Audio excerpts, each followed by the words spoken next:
On the street there's a code, but in the courtroom there's a code. And it's a code which is very much set against you when you're charged with murder and manslaughter. They don't know what happens in the courtroom. And sadly, by the time young men are seeing me, they're in real trouble. They don't know what happens in the courtroom. On the street there's a code, but in the courtroom there's a code. And it's a code which is very much set against you when you're charged with murder and manslaughter. All of the resources that the Crown Prosecution Service have, the police have, the judiciary have, is all on you. I do most of my work at the Old Bailey. It's the #1 court in the country dealing with the most serious criminal matters. I've been doing this job for 25 years. And for the first time, I'm sad to be representing predominantly young black men charged with murder and manslaughter. Hundreds of lives ruined. Unfulfilled potential. There may be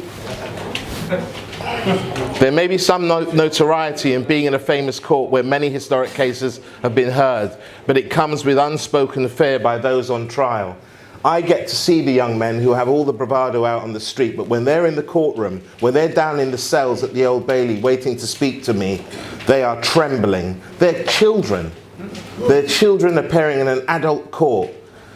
They are petrified. They might not say it, but even with the young man I was representing, his hands were trembling. I said, "What's wrong?" He said, "I'm scared. You're about to go and give evidence for your life."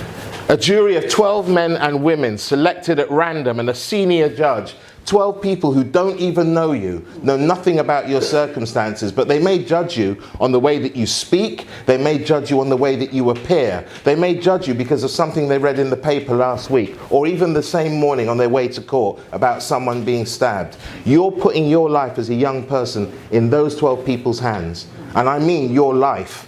They don't even understand that when you get into the courtroom, it's complex. It's not street language. It's legal principles, concepts. Things like bad character applications, where if you've been in trouble before carrying a knife, the prosecution will seek to introduce that evidence against you to say that you have a propensity to carry a weapon. Therefore, a jury can draw the inference that you're more likely to be guilty than not. Liability of secondary parties and principals. All the things about joint enterprise. If you're there and someone gets stabbed and you happen to be next to him, easy for the prosecution to say you were part and parcel of a joint enterprise to murder X. The same scenario of the case I did. 2 people, 1 person stabs, causes the fatal wound, but 2 people are on trial for murder. Joint enterprise. Anonymous witnesses, people who come forward who are perhaps too scared to be named, but the court process allows them to give evidence from behind a screen where you don't even get to see them. Assisting and encouragement of the principal. All of these legal concepts that they use cell site analysis so they can track your phone to see where you were in the moments before someone was murdered, to say you must have been with these people because you were with them an hour before. These young people have no idea. Unanimous majority verdicts. 12 people get to decide your future. And then if the court case goes on long enough, then it can be by majority. You're talking about your life. You are literally on trial for your life. Mandatory sentences.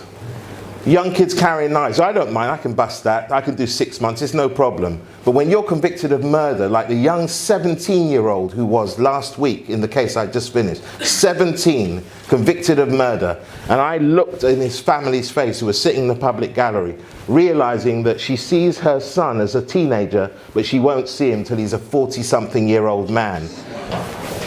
Life sentence. It's a mandatory sentence for murder. That means that once you're found guilty, the minimum sentence they will impose for a knife crime is 20 to 25 years, and that's all of it. If you use a gun, it's 30 years. And then you're only liable to be released, not at halfway. You do 30 years, then the parole board decide whether or not you're eligible to be released. Hidden sentences. There are no winners. When that verdict came in, one boy's been convicted of your son's murder, another one walks free. But for them, that's not justice. It's a great result for me. It's great PR for me, the defense lawyer who got a guy off murder. It was the right result. But there are no winners. Deceased families, they're serving a life sentence. They'll never be the same. They'll never, ever be the same. Defendants' unfulfilled ambitions through 20 to 30 years in prison. By the time they come out, cars might even be floating. The world will be completely different. We live in a technological age where things are advancing so quickly. You go in as a 17-year-old, you come out as a middle-aged man. Institutionalized with few options in an ever-changing world, poor income and employment opportunities. If it was bad enough before you went in, it's going to be even worse when you come out as a middle-aged 40-something-year-old young black man or old black man with no education in a world you don't even recognize. They don't get it. We need to fix it. It's vital, because as we found out here, there are so many issues, too many issues. But where no hope is left no fear. Some of these kids on the street are fearless until they get in the courtroom. Then they realize that you are talking about the rest of their life. They won't be walking Pond Road, as the youngsters would say. They're done. They're institutionalized. They've been tied in knots by lawyers like me, but some even brighter than me, who Oxford and educated, Eton School, speak the Queen's English, will turn you inside out when you're in that witness box. Because you haven't had the education you should have had, you can't even answer in your own defense, because the way in which they're asking questions, you look bamboozled. You don't even understand it. Speaking the Queen's English and you say, I'm sorry, I don't understand that. That's what they're facing. There are focus areas that we all need to look at, and we've tried to do that this evening. There must be parental involvement and accountability. Reforming the exclusion policy and addressing early signs at primary school level. I do so much speaking events at primary school, because primary schools are calling me saying, we have issue with young people carrying knives at primary school. Empowering the youth by giving them real alternatives and options through proper investment. When I was growing up, we had youth clubs, we had things to do. We live in a different world, but the government is squeezing people. And where there's no economic input from the government, we're seeing the breakdown in the community. Greater police involvement at community level. We have to learn to trust the police. The police have a very difficult job to do. And I actually believe, even though I'm a defence lawyer, there should be tougher sentencing for certain serious offences. Because if you're habitually carrying a knife, I think if you're told you're going to get 10 years and you're doing 10 years straight, you're going to think about it. But we have a real problem. And when I first started out, I was defending proper villains, old white men doing armed robberies and things. I spend most of my time representing young children. And I wail at night. Sometimes I literally cry. Well, during my 4 weeks at the Old Bailey, I would go down in the cells, and every day, 5 courts running, boys all charged with murder, multiple defendants, and all I could see was 30 to 40 young black lives ruined. And it's happening on a daily basis. Our young black men are being incarcerated and they're being removed from their communities in an alarming rate. And if you wouldn't even feel it more, go to Feltham Young Offenders Institute. It's a place I hate to go. You've been given your life back. Press the reset button. Start again.